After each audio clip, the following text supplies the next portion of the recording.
Puji Tuhan, haleluya, selamat pagi kepada seluruh jemaat Tuhan Alfa Omega. Tuhan Yesus baik, Tuhan Yesus sangat baik. Dia tetap baik dalam kehidupan kita. Pemeliharaan Tuhan nyata sampai pada pagi hari ini. Terpujilah nama Tuhan. Sebelum kita mendengarkan firman Tuhan, mari kita berdoa terlebih dahulu. Terima kasih Tuhan untuk pagi hari ini. Kami mengucap syukur karena Engkau sudah memelihara kami di sepanjang malam. Terima kasih Tuhan, terima kasih. Kami ingin merenungkan firman-Mu di hari ini. Tuhan, kami siapkan hati kami. Berbicaralah Engkau dalam kehidupan kami semua. Firman-Mu itu menyegarkan kehidupan kami. Terima kasih Tuhan, terima kasih Roh Kudus kiranya bersama dengan kami di dalam nama Tuhan Yesus Kristus. Haleluya. Amin. Puji Tuhan, firman Tuhan pada pagi hari ini saya akan bawa kita di dalam 2 Timotius pasal yang ketiga. 2 Timotius 3 ayat yang pertama. 2 Timotius 3 ayat yang pertama. Ketahuilah bahwa pada hari-hari terakhir akan datang masa yang sukar. Ketahuilah bahwa pada hari-hari terakhir akan datang masa yang sukar. Masa sukar telah dituliskan dalam Alkitab. Kesukaran dan kesulitan akan dialami oleh manusia pada akhir zaman. Dan tidak ada satupun manusia dapat menghindari keadaan tersebut. Dalam firman Tuhan berkata dalam Markus 13 ayat 7 sampai yang ke-8. Markus 13 ayat 7 sampai yang ke-8.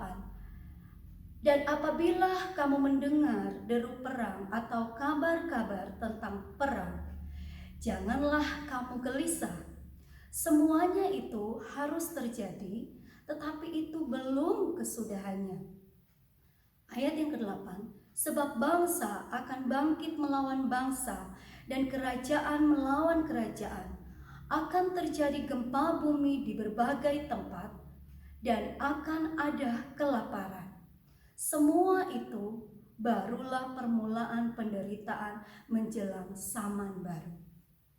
Saudara yang saya kasih dalam Tuhan Yesus Kristus, dari ayat yang kita baca di atas membuktikan bagi kita bahwa akhir zaman akan datang dan keadaannya adalah keadaan yang sukar.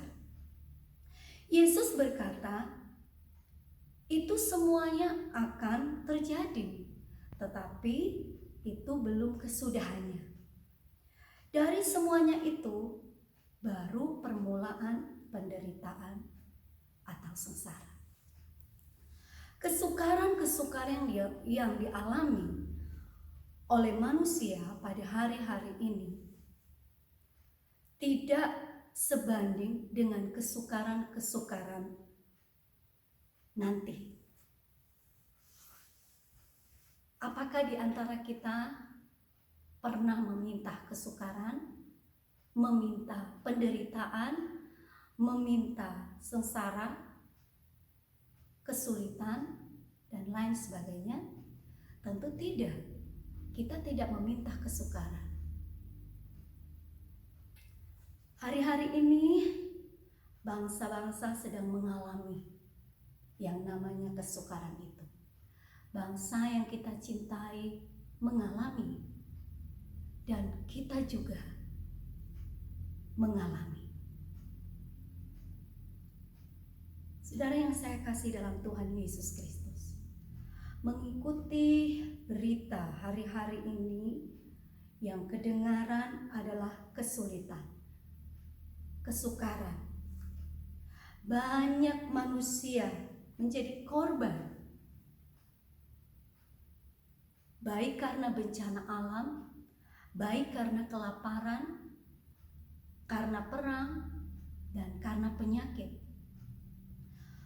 Anak-anak kehilangan orang tua kehilangan anak-anak, suami kehilangan istri, istri kehilangan suami, dan lainnya. Dalam kesukaran, dalam sengsara, dalam penderitaan, manusia menjadi takut, menjadi gelisah, khawatir, cemas, berusaha mencari pertolongan, berusaha mencari perteduhan, tetapi tidak ada satupun yang bisa menolong kita.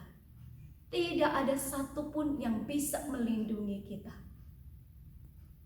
Yesus, Dia adalah Tuhan, tempat untuk kita berlindung. Saudara yang saya kasih dalam Tuhan Yesus Kristus, jadi apa yang akan kita lakukan dalam menghadapi hari-hari yang sukar ini? Apa yang harus kita buat saat kita melewati, saat kita menghadapi hari-hari yang sulit ini? Markus 13 ayat 18, Markus 13 ayat yang ke-18 sampai ayat yang ke-23 dikatakan, berdoalah supaya semuanya itu jangan terjadi pada musim dingin, sebab pada masa itu akan terjadi siksaan seperti yang belum pernah terjadi sejak awal dunia yang diciptakan Allah sampai sekarang, dan yang tidak akan terjadi lagi. Dan sekiranya Tuhan tidak mempersingkat waktunya, maka dari segala yang hidup tidak akan ada yang selamat. Akan tetapi oleh karena orang-orang pilihan yang telah dipilihnya, Tuhan mempersingkat waktunya.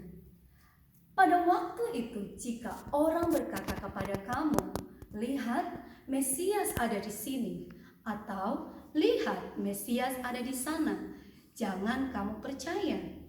Sebab Mesias-Mesias palsu dan nabi-nabi palsu akan muncul, dan mereka akan mengadakan tanda-tanda mujizat dan mujizat-mujizat dengan maksud sekiranya mungkin menyesatkan orang-orang pilihan. Ayat yang ke-23, hati-hatilah kamu, aku atau Yesus sudah terlebih dahulu mengatakan semuanya ini kepada kamu. Saudara yang saya kasih dalam Tuhan Yesus Kristus, apa yang akan kita lakukan dalam menghadapi hari-hari yang sukar ini? Markus 13 ayat 18 sampai 23. Yesus berkata, berdoalah. Berdoalah. Kitab Mazmur mengatakan, hanya dekat Allah saja aku mendapatkan ketenangan. Doa membuat kita tenang. Doa membuat kita tenang. Bangun kembali hubungan kita dengan Tuhan. Sejauh mana hubungan kita dengan Tuhan? Berdoa, mohon Tuhan melindungi kita. Berdoa, mohon Tuhan membawa kita dapat melewati kesukaran-kesukaran ini. Seperti apa mezbah doa kita, saudara? Saya tidak tahu seperti apa hubungan kita dengan Tuhan. Ketika kita dekat dengan Tuhan, ketika kita membangun doa kita dengan Tuhan, Dia dekat dengan kita. Dia memberikan kita ketenangan. Terpujilah nama Tuhan. Haleluya. Puji Tuhan. Janjinya bagi orang yang percaya kepada Tuhan Yesus adalah benar adanya. Dia Tuhan tidak akan membiarkan umatnya binasa dalam kesukaran-kesukaran yang menimpa bumi ini. Dia Tuhan ada dalam kesukaran itu untuk menolong umat pilihannya. Firman Tuhan berkata bahwa waktu akan dipersingkat. Untuk siapa? Untuk anak-anak Tuhan, untuk orang-orang pilihannya. Hari-hari yang kita lewati sekarang ini, kita tidak dapat melepaskan diri dari keadaan ini. Kita tidak dapat menghindari keadaan ini. sebab Allah telah menetapkan demikian. Namun bagi orang yang percaya, yang menaruh harap, yang menaruh penuh kepada Tuhan, kepada Yesus, tidak akan dikecewakan. Haleluya. Sebab Allah berfirman dalam Yesaya 29 ayat yang ke-6. Yesaya 29 ayat yang ke-6. Yesaya 29 ayat yang ke-6. Engkau akan melihat kedatangan Tuhan seperti alam dalam guntur, gempa dan suara hebat, dalam puting beliung dan badai dan nyala api yang memakan habis. Terjemahan lain mengatakan, daripada Tuhan serua sekalian alam akan datang pertolonganmu dengan guruh dan gempa bumi dan halilintar yang hebat, dan dengan puting beliung dan taufan dan nyala api yang makan habis. Jadi, saudara yang saya kasih dalam Tuhan, Allah kita adalah Allah yang setia adanya. Allah kita adalah Allah yang hidup. Dalam janjinya, pertolongannya akan datang. Saat di mana? Saat kita berdoa. Naikkan doa. Naikkan persekutuan kita bersama dengan Tuhan. Bangun persekutuan kita dengan Tuhan. Berseru kepada Tuhan. Dia akan datang dalam pertolongannya, di dalam guru, dalam puting beliung, dalam halilintar, dalam taufan, dalam nyala api. Puji Tuhan. Terima kasih. Tuhan kiranya menolong kita semua. Tuhan kiranya memampukan kita semua untuk dapat melewati kesukaran ini. Tetap teguh dalam iman. Tetap kuat, tetap setia di dalam iman. Sampai akhirnya. Puji Tuhan. Haleluya. Tuhan Yesus memberkati. Amin.